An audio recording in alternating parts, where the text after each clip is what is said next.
صدیاں گزر گئیں، صحیح معنوں میں اس شریعت پر عمل پیرا ہو ہم، اس کے لیے خواب دیکھا علامہ اقبال نے، اور اس خواب کو عملی تصویر دی قائد اعظم محمد علی جناح نے، اور ان کا ساتھ دیا لاکھوں لوگوں نے، قربانیاں دیں، پھر جا کر یہ ملک حاصل ہوا۔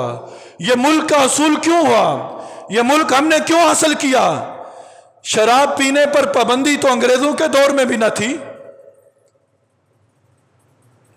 زنا کے اڈے تو وہاں بھی کھلے ہوئے تھے، کلب کے اندر ڈانس تو وہاں بھی ہو رہے تھے، سود کا کام تو وہاں بھی ہو رہا تھا، رشوت کے بازار تو وہاں بھی گرم تھے۔ دو قومی نظریہ کبھی پڑھو، کیا تھا کہ ہم ایک الگ ریاست چاہتے ہیں جو پاک ہو، ہم ایک الگ ریاست چاہتے ہیں کہ جس کے اندر ہم اس دین پر کاربند رہیں کہ جس دین کو وادی کربلا کے اندر حضرت حسین نے بچایا تھا، ہم اس دین پر کاربند رہیں کہ جس دین کی حفاظت عمر سے علی تک، ابو بکر سے علی تک سارے صحابہ نے کی تھی، ہم اس دین پر کاربند رہیں کہ جس دین کی حفاظت اولیاء کرام نے کی تھی۔ پھر اس نظریہ کو لے کر لوگ اٹھے، لاکھوں قربانیاں دی گئیں، ہماری ماؤں بہنوں کے آنچل کھینچے گئے،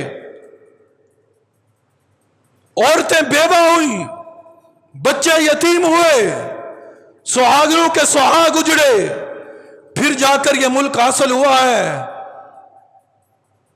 ملک اس طرح حاصل نہیں ہوا تھا کہ موٹر سائیکل کے سلنسر نکال کر دہلی سے لاہور تک نوجوان آئے تھے،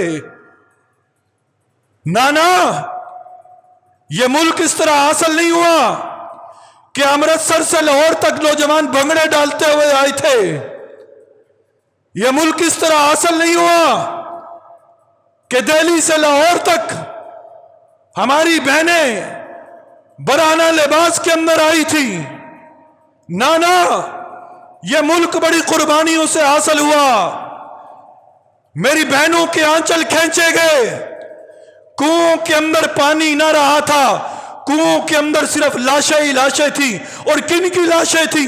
نوجوان بہنوں کی لاشیں تھی۔ کیوں کر تھی؟ ان نوجوان بہنوں نے چھلانگیں اس لیے لگائی تھی کہ ہم اپنی عزتوں کو بچا لیں، ہم اپنی عزتوں کو محفوظ کر لیں۔ انہوں نے اپنی عزتوں کی حفاظت کے لیے جان دے دی، اور آج کا نوجوان سڑکوں اور چوراہوں پر کھڑے ہو کر 14 اگست کو کسی کی عزت پر ڈاکے ڈالتا ہے۔ شرابیں سر عام پی جاتی ہے، ناچ گانے کی محافل ہوتی ہے۔ یہ ملک اس لیے حاصل کیا تھا۔ پاکستان کا مطلب کیا ہے؟ لا الہ الا اللہ، کہ لا الہ الا اللہ کا نظام ہوگا، مصطفیٰ کی شریعت کا دستور ہوگا، پھر جا کر ہم اس ملک کا صحیح معنوں میں حق ادا کرنے والے ہوں گے۔ او نوجوانوں، اللہ کی نعمت کی قدر کرو، جو نعمتوں کی قدر نہیں کرتا نعمتیں چھن جایا کرتی ہیں۔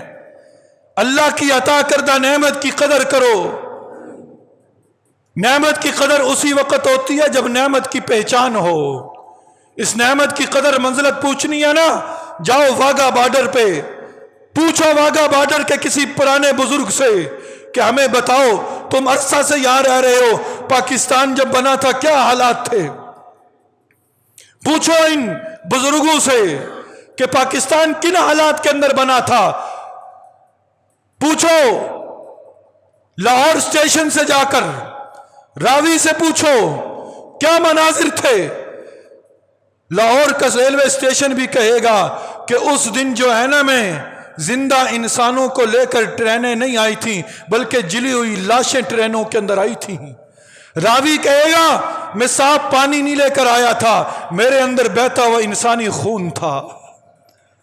ظلم کی انتہا کر دی گئی تھی، لیکن ہمارے بڑے قربانی دینے سے پیچھے نہیں ہٹے، کیونکہ وہ جانتے تھے کہ ہم قربانی دے دیں گے، ہماری آنے والی نسلیں جو ہے نا وہ آسانی کے ساتھ نماز پڑھیں گی، روزہ رکھیں گی، زکوٰۃ دیں گی، حج کریں گی۔ انہیں کیا پتا تھا کہ ہماری آنے والی نسلیں 14 اگست کو